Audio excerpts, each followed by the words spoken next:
Minimalism has been in our lives and in our homes for over a decade now. The all-neutral rooms with 50 shades of white and grey, the sleek monotone furniture, the sparsely decorated surfaces, the hiding away of all your cool quirks and hobbies so everything looks clean and aesthetic. And who can forget the artwork that you paid $150 for that you probably could have made with your eyes closed. But something about minimalism's rise has never been as simple as it's looked. It didn't spread naturally like any other innocent trend.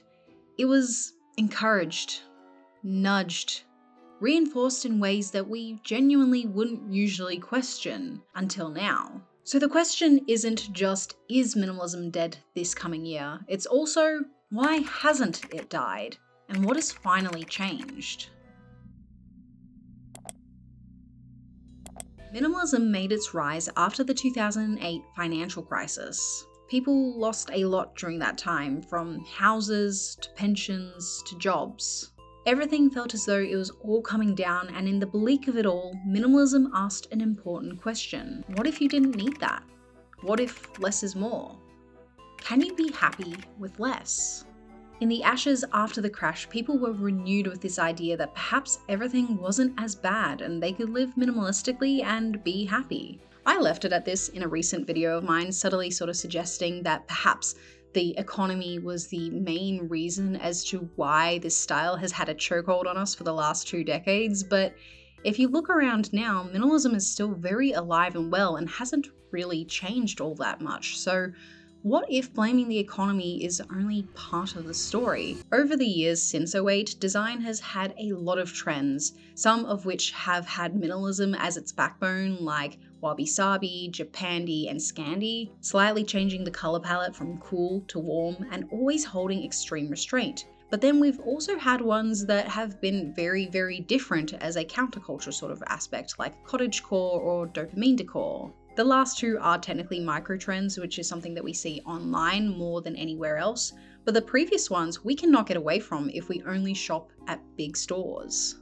Online, you can find beautiful homes with color, character, and quirks, but once you go shopping, you're limited to the thrift store or braving sites like Temu. While there has been an outcry from consumers for a while now for quality or something that has at least character, big businesses are not taking any initiative towards it, and if anything, seem to be ignoring it. Instead, no matter where you shop, you get the same 10 items thrown at you with slightly different legs and wildly ranging prices. Quality has gone down the hole no matter where you shop, and so our homes end up feeling nondescript, boring, and replaceable. And if you need further proof that minimalism is being held up by industry, Pantone literally just chose white as their color of the year for 2026. Honestly, makes absolutely no sense.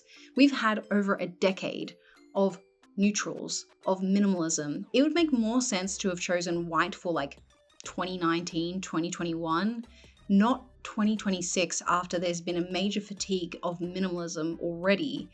And now you choose white? Yeah, there's something fishy going on. Understandably, businesses want to move their product and they obviously want to make a profit. Putting out something unique like avocado shag carpet is going to have a much smaller buyer pool than short grey carpet. But since every brand is now creating the exact same thing, we have to rely much more on brand name and whether or not we trust them over the fact that we actually genuinely like the item, because there's just less options for us. Remember how I mentioned that the '08 crisis may not be the full story? I say this for 2 reasons. The first being that if this were the case, we shouldn't have had such transformative styles occur after major world events. After World War II, we had mid-century come into the spotlight, but with cheaper materials like plastic and plywood, we can garner a level of flexibility there. But by the '70s, with stagflation and the oil crisis, especially in the US, why was the style still so distinct? Earth tones, natural materials, indoor plants, macrame, and wood paneling are all key features. Despite hardship coming back round, we still had an evolution of the mid-century style, and it did change over that 20-year period. We haven't really had that with minimalism. Like, yeah, okay, we changed the colors out a little bit, but has minimalism really evolved that much? I would argue no. And if we zoom out from our flat pack homes and look at another industry like cars, I think we can all agree that every single new car today looks like a nondescript, minimalist grey blob. Why? It's the same formula that's been shaping our interiors whether we realize it or not. While wanting to stay open for a wide market, many businesses also have to abide by strict laws in manufacturing, and in the case of the car, fuel efficiency standards. So they end up creating these streamlined blobs that, while do fit that description, also have absolutely no soul to them. And we see this in our interiors as well. Specifically with mass-produced first homes, we have this efficient but soulless look. And it's not that there's no market for these unique and fun cars or homes.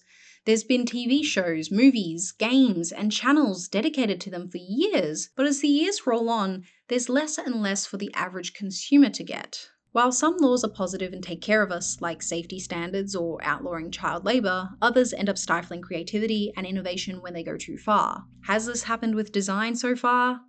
Yes. I, as a designer, cannot recommend lead paint. Fair enough. I have to recommend something that is going to be safe, that has low VOCs, so that might be lime or water-based paint.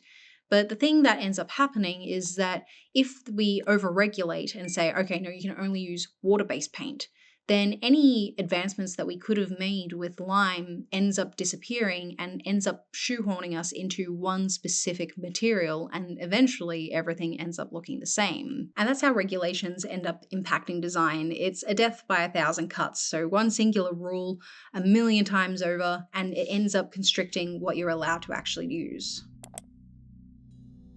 This past year has been a big awakening for many people. The realization that things aren't made to last, that we are renting our lives from music to furniture, and even forced into this movement of minimalism, despite many wanting something alternative. People have come to realize that there is a level of manufacturing to this element, and there is an uprise taking place. Especially here on YouTube, no matter the niche that you're in, you've probably seen that people have finally said enough is enough. They don't want minimalism, they want the old ways back. They want to own things, and yet, for some reason, the industry is not changing for us. Own nothing and be happy has been the slogan that we are all getting sick of. As less and less people can afford homes and more are forced to live in a more temporary state, we have become acutely aware of what little we have, and what we do have can be taken away. This counterculture is being led by millennial parents and Gen Zers. Millennial parents are turning back the clock. They're buying old VCRs and TVs so that their children can grow up the way that they did. Gen Zers are becoming very vocal about the need for physical hobbies and collecting things that bring joy. They've been the stewards for trends like cluttercore, where personal clutter is a key element of the design, and anti-algorithm design, focusing on their quirks and not what is trending. Sometimes showcasing extremely unique spaces that, while not perfect and not as curated as we've become accustomed to with design, shows a whole lot of personality. Especially during and after the pandemic, they became extremely vocal about physical hobbies from knitting to diorama crafting. This revolution is going against everything that has been going on for the last 10 years or so, and we are seeing more and more people want to pick up old furniture, want to bring out their own personal taste and hobbies, even if it is quirky or weird. But the weird thing is that despite this being a grassroots movement that has been going on for at least over a year now, no big businesses seem to really care or are trying to cater towards it in any capacity. This is kind of known as the noticing, and perhaps this video for you is now what is waking you up. Everyone has it happen in some way, shape, or form. And for me, this actually started a few years ago, and it admittedly isn't design related, so please hold on for a second while I explain my point. But for me, the thing that shattered the illusion was teeth. I am an elder Zoomer, and so I grew up watching Marvel, loved it. And it wasn't until a few years ago where I started watching older classical movies that I noticed people's teeth. I had grown up with so many people having veneers that I hadn't even noticed how much character teeth in themselves have. Much like in our interiors today, we're slowly polishing things over, that we're losing certain character or elements that made a house a home. And an actor could have good or bad teeth, it really didn't matter, but it added more to who they were and the visual structures of their face. This overuse of veneers is seeming to be very similar to other areas in our lives. It's almost like minimalism for our faces. It's like, okay, let's pare everything back. Let's try and remove some of that weird character that we didn't really like. And it's so sad because I think teeth, whether or not you have good ones or not, have that character. It is so weird. It's like almost like minimalism has become this virus that just infected everywhere in our lives, even teeth out of all places. But I digress. We will stop talking about the conspiracy of minimalism. Let's talk about what 2026 will look like for our interiors. And for myself, I personally believe that 90s will be revived.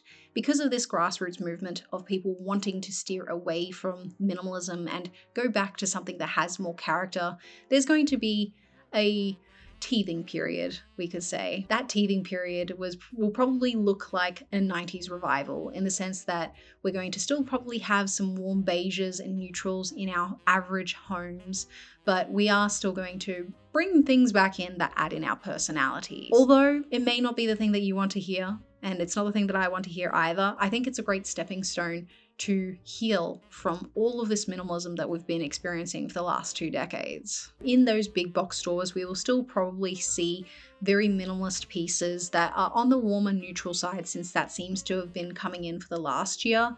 However, maybe they might have a few extra quirks or characters to make it feel at least a little bit more like where this trend is heading. I think they may even emphasize the Danish principle of hygge, which is a lifestyle of comfort. So perhaps expecting some really comfy armchairs or some really heavy throws might be seen in those bigger stores. So instead of these aspirational spaces like we see on Architectural Digest, I think we'll probably end up seeing a lot more inspirational spaces that are actually achievable. So that's where I think that 90s revival might come in. Thrifting and unique pieces will likely be the superstars of our homes, especially those that can focus on our actual personal styles or personal hobbies, or displaying them at the very least. Expanding further and looking more at the design scene and not the grassroots or the big store scene, it seems as though pattern on pattern is continuing to take hold, especially with wallpapers, cushions, armchairs, and even sofas.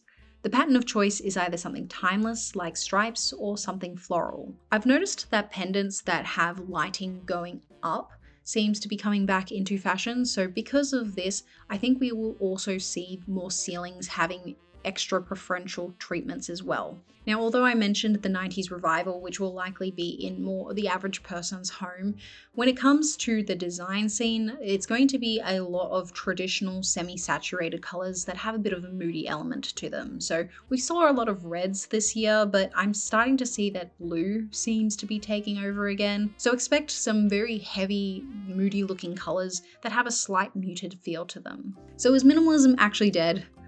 No, unfortunately not. There will always be a push and pull, whether financial, cultural, purely visual, or something else, but people have woken up and have decided to change. Humans naturally will walk the line of least resistance unless they intentionally choose not to for a reason. It's why we all have Spotify now. Instead of having CDs or MP3s, which still obviously exist, it's much easier to pay the $15 a month to be able to have all of this music rather than having to change out a CD every time you want to change artist. Minimalism has been our line of least resistance, but because people have woken up and they are wanting to change, for those that do want to change, minimalism will fall into the background.